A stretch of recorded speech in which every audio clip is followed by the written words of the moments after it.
Hey everybody, how's it going? Fire Zack Attack here.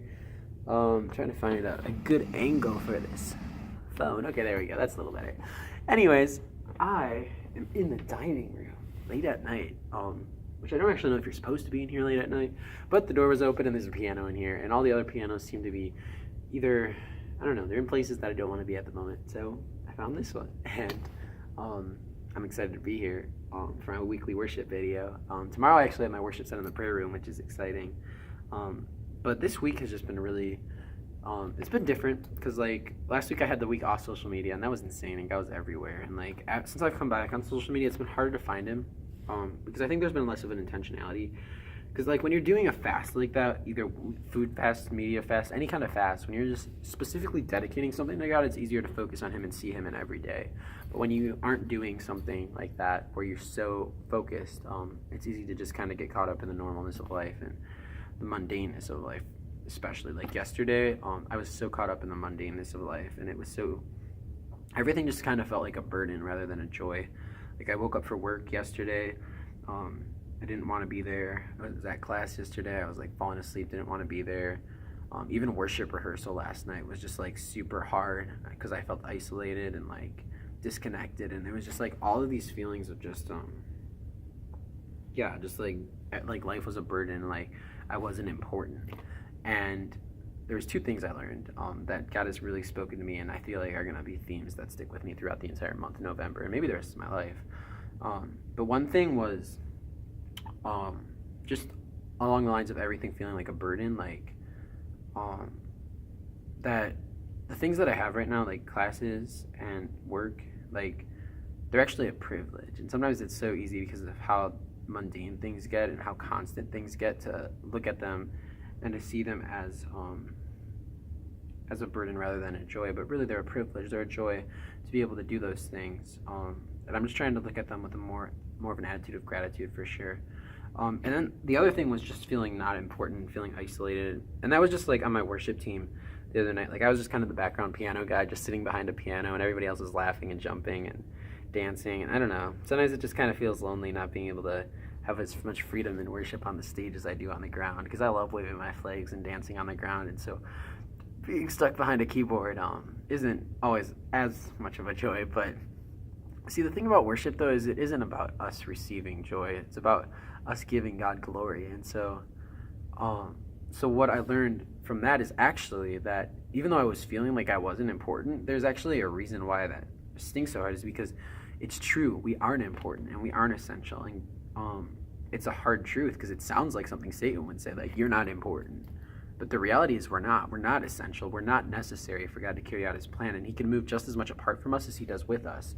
But the other side of that coin is the fact that God chooses to use us. Even though he doesn't need us to carry out his plan, he chooses to use us because he values us. And so that was what God has spoken to me over like the last 24 hours, is that I'm valuable. I'm not important. I'm not necessary. My friend Robbie actually gave me this really good analogy, and how he described it was he said that the piano is a beautiful instrument, and worship is better with piano, but we can worship just the same without piano. And like it kind of goes with our place in the kingdom of heaven. Like we are the piano. Like God likes the kingdom of heaven better with the piano, but he can carry the kingdom of heaven out without it. But he really, really values that piano and really wants that piano to be a part of his kingdom. And that's how he feels about each of us. You know, he could easily carry out the kingdom without us, but yet he chooses and he values having us as a part of his kingdom impact plan. And that's just, it's so crazy. So good, so awesome. And the last thing that happened this week, which has been a highlight, has been a new song that God put on my heart. So this song is called Catch the Rain, and I'm not fully good at it yet, to say the least, but I'm going to try and play it with what I have right now. Keep in mind, this kitchen piano is quite out of tune, so it might not sound the hottest. It's kind of a weird piano to debut a new song on, but I'm not really doing this for any like professional sake. It's just kind of her joke. Not a joke, like the song is really deep and meaningful. So like essentially the idea behind Catch the Rain is it's based on this analogy that I came up with of Someone who's been in the desert for so long that they forget what rain feels like, and then they see a storm approaching. They see this storm cloud approaching. And the storm cloud should make them happy because the storm cloud is going to provide that rain that they need. It's going to provide that source of life that they need. But because it's a storm cloud and because it's so intimidating and so scary looking, they hide from the rain and they go and find shelter. They try to find a roof over their heads because they don't want to be out in the rain because they think it's a storm and they don't realize that it's exactly what they're looking for. And I think that's what happens to Christians when they become numb is when we become numb to our need for the rain, we try to hide from the rain.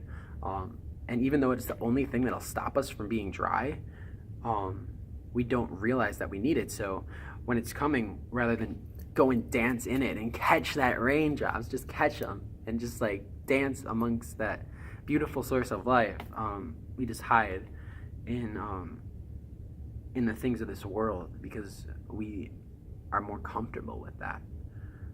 You know, we've become so dry that we're comfortable being dry, and we don't seek to be wet with the Spirit. So that's what the song is about. It has some deep stuff. Like, it's not all happy-go-lucky, but like it's just a desperate cry out to God for His rain to come down and for us to experience that.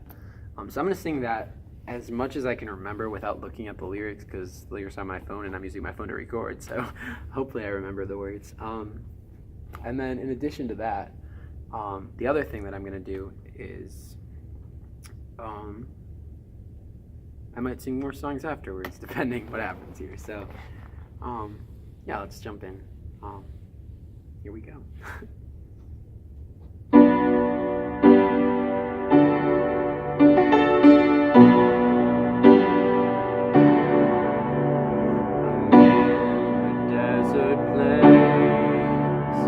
There's no life to be found, but I gaze into your grace.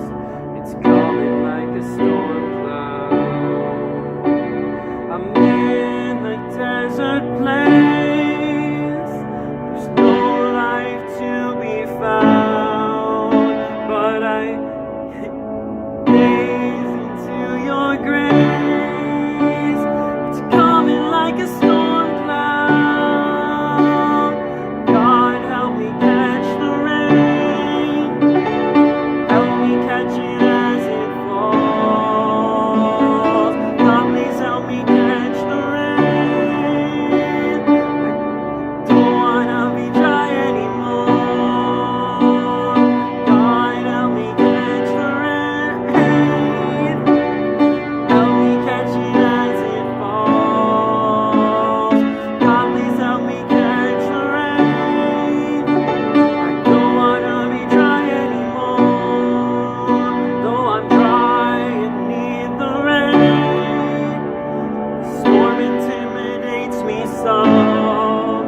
Part of me is real afraid, seeking shelter in the devil, but I know I need your grace.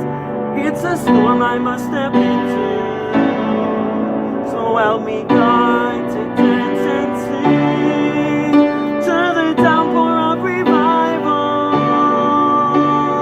God help me catch the rain, help me catch it as it falls, help me catch it as it falls. God, please help me catch the rain. I don't wanna be dry anymore. God, help me catch the rain, help me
God, you took the bullet for me.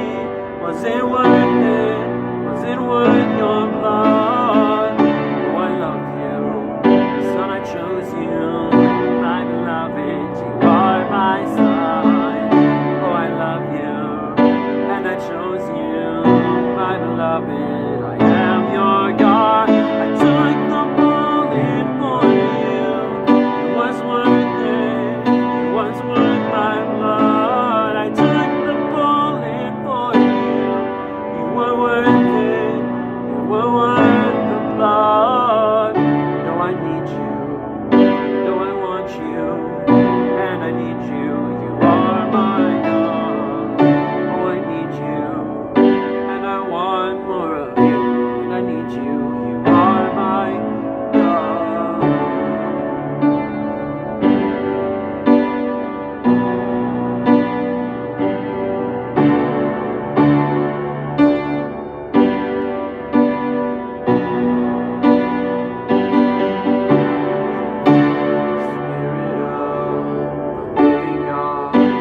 Spirit of the living God, we're leaning into all you are, hanging on every word. Spirit of the living God, Spirit of the living God, we're leaning into all you are, hanging on every word. 'Cause when you speak and when you move and you do what only you can do, it changes us and what we see and what we see.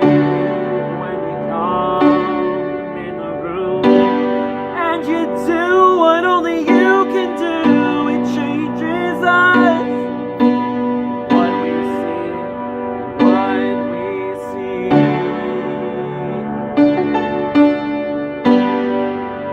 You're changing everything, God. When you move all our tears. When you move us to tears. When you move all our fears. When you move us to tears. When you fall, we fall on our knees. When you fall, we fall at your feet. When you fall, we fall on our knees. When you fall, we fall at your feet. When you speak and when you move and you do what only you can do, it changes us and what we see and what we seek. When you come in the room and you do what only you can do, it changes us. What we see. When you come in the room and you do what only you can do, it changes us and what we see and what we see. When you come in the room and you do what only you can do, it changes us.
Yeah, I don't know. That was kind of weird. I don't know if I like this or not. It was kind of a mixed bag of a little worship session, if I do say so myself.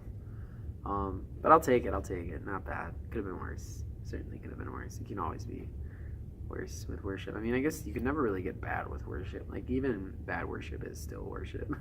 I mean, actually, no. Actually, you can get really bad with worship if you worship in idols and the wrong stuff. But see, singing badly though is not bad worship. Singing badly is almost the best worship because it's just a humble acknowledgement that that it isn't about what I do that makes worship powerful. It's about what you've done. Lord, just thank you for your presence. Thank you that it doesn't matter how good I am. It doesn't matter how well I can sing or play. But all that matters is your presence is life to me, Jesus.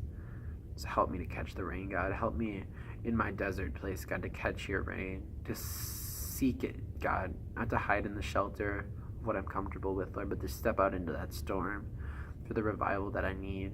Help the people here to do that, Jesus. Help this season of winter that is coming, God, not bring people out, but just only make us stronger, God, in you. Help us step into that storm, God. Let your love crash over us wave after wave. Just thank you for your presence. Thank you for your love tonight. And just ask that you would just continue to permeate our hearts. In Jesus' name, amen. See you on the flip side.